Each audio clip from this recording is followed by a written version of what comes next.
এ কথা মনে করে হযরতে আমিনা ঘরের কোনায় বসে বসে কান্না করতেছে। আল্লাহ রাব্বুল আলামিন হযরতে আমিনাকে ডাক দিয়া বলে, আমিনা, ও আমিনা, তুমি চিন্তা করো না, টেনশন করো না। তোমার স্বামী আব্দুল্লাহ মারা গিয়েছে, তুমি তোমার গর্ভের সন্তান নিয়ে চিন্তিত, তোমার চিন্তার কোনো কারণ নাই।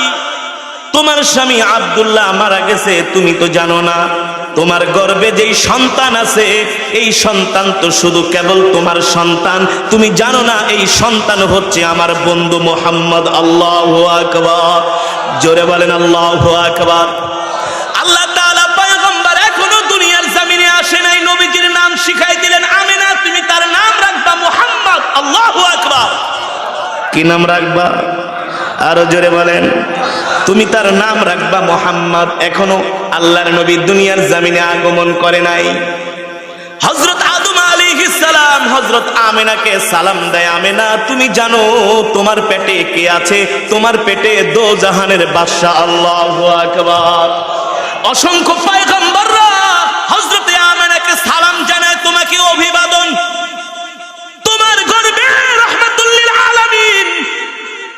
আল্লাহর নবী যখন হযরত আমিনার গর্ভে চলে আসলেন, সাধারণত দুনিয়ার কোন মা যদি গর্ভবতী হয়, যত দিন যায় তত তার শরীরের মধ্যে পরিবর্তন হয়, দেখে হয় না?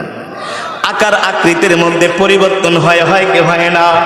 হযরতে আমিনা বলে, খোদার কসম করে বলি, আমার মুহাম্মদ যেই দিন আমার পেটে এসেছে